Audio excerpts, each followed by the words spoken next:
समझ पा रही हूँ कि मैम नीट बिल्कुल पास है, बहुत ज़्यादा डर लग रहा है और बहुत बहुत समझ नहीं आ रहा है ना, आप लोगों को बहुत आपने पूरे साल भर मेहनत की है, ऐसा तो है नहीं कि आपने मेहनत नहीं की है, आपने पूरे साल भर लगातार बेटा इस चीज़ के लिए एफर्ट्स किए है ना। और बेटा ये जो लास्ट के कुछ दिन होते हैं ना, ये दिन बहुत क्रूशियल होते हैं, जैसे आपकी पूरी जर्नी क्रूशियल होती है ना बेटा, ये भी बहुत क्रूशियल होता है, क्योंकि ना इस टाइम पे जो आपको फीलिंग आ रही है ना बेटा, ये मत सोचो कि सिर्फ तुम्हें आ रही है, वो फीलिंग सबको हो रही है। आपकी क्लास में बैठे हुए हर एक बच्चे को वो डर, वो स्ट्रेस फील हो रहा है, क्योंकि आपने किसी चीज के लिए बेटा पूरे साल भर लगातार मेहनत की है, लगातार उसके पीछे लगे रहे हो, तो फीलिंग सबको आती है।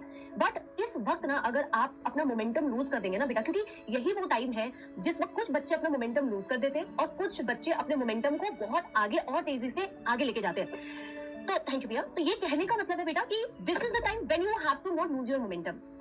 ये बेटा रेस का वो आखिरी पड़ाव है जो आपको ना सच में आपके डेस्टिनेशन तक पहुंचने में हेल्प करेगा। तो मोमेंटम लूज नहीं करना है बेटा, ठीक है ना, आपको बिल्कुल भी मोमेंटम लूज नहीं करना है। याद रखो पूरे साल का लगातार मेहनत की है और मैम जैसा मुझे फील हो रहा है वैसे ही बाकी बच्चों को भी फील हो रहा होगा बेटा। जिस वक्त मैंने भी नीट दिया होगा मुझे भी ये चीज फील हो रही होगी। आज के टाइम पे मैं भी कोई इंपॉर्टेंट चीज करने जा रही हूँ तो मुझे भी उससे पहले ये वाली फीलिंग आती है, चाहे बेटा आप कितनी भी वेल प्रिपेयर्ड भी हो ना तो भी ये फीलिंग आती है। तो पहली बात तो ये समझो कि ये चीज नॉर्मल है। दूसरा बेटा आपके जर्नी में सेल्फ डाउट बिल्कुल भी नहीं होना चाहिए बेटा।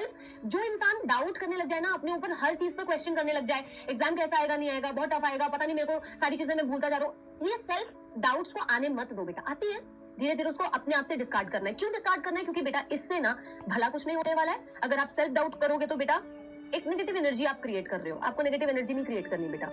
आप अगर थोड़ा कॉन्फिडेंट रहोगे ना बेटा तो एग्जाम ज्यादा बेटर तरीके से अटेम्प्ट कर पाओगे। मैं कह रही हूँ बेटर अटेम्प्ट कर पाओगे, क्योंकि अगर आप बहुत लो कॉन्फिडेंस में रहोगे, बहुत ज्यादा डरे हुए रहोगे ना बेटा, तो घबराहट में ना पेपर अटेम्प्ट सही से नहीं कर पाओगे, आती हुई चीजें भी गलत कर दोगे। क्या आप ऐसा चाहते हो कि आपको आती हुई चीजें गलत हो जाए? नहीं ना। तो आपको सेल्फ डाउट नहीं करना है, आप अपने ऊपर कॉन्फिडेंस रखिए, हम हैं बेटा आपके साथ में। और ऐसा कुछ नहीं है बेटा, this is just an examination, ऐसे याद रखो।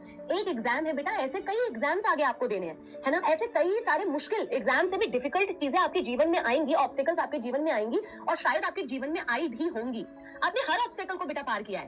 अब वो सपना याद रखो कि आपने किस इंटेंशन से ये जर्नी स्टार्ट की थी, है ना, और कॉन्फिडेंस रखो। बाकी जैसे आपने बेटा पूरे साल भर पढ़ाई की है, इन वन शॉट लेक्चर्स को भी आप उसी तरीके से देखिएगा और बेटा एनसीईआरटी से बार बार रिवाइज कीजिएगा। अगर आपको लगता है कि आपने कंटेंट ऑलरेडी बहुत अच्छे से प्रिपेयर किया हुआ है, मुझे ये रिवीजन देखने की जरूरत नहीं है, तो आप बिल्कुल मत देखिए। ये कोई बेटा फोमो में नहीं रहना है कि अगर मैं नहीं देखूंगा तो क्या मेरा कुछ कम नहीं, कुछ भी कम नहीं होगा बेटा। बल्कि आपने पूरे साल भर पढ़ाई की है तो आपको जरूरत नहीं है। लेकिन अगर बाई चांस किसी हेल्थ इशू की वजह से, किसी रीजन की वजह से अगर आपके कोई लेक्चर छूट गए, ये उन बच्चों को बहुत हेल्पफुल होगी। या आपके पास एडिशनल एक्स्ट्रा टाइम है, आप जस्ट थोड़ा सा ब्रशअप करना चाहते हो, आप देख लीजिए, ठीक है ना। But we are there with you बेटा, है ना। एक जीवन का एक एग्जाम है और स्ट्रेस में रह के, स्ट्रेस फील करके बेटा उस एग्जाम को अटेम्प्ट नहीं करना है, ठीक है ना। एकदम रिलैक्स माइंड रखने की कोशिश कीजिए, सेल्फ डाउट मत कीजिए, बहुत बढ़िया से रिवीजन कीजिए, क्योंकि रिवीजन से आपको एग्जाम में सारी चीजें बहुत आसानी से रिकॉल होंगी, ठीक है ना।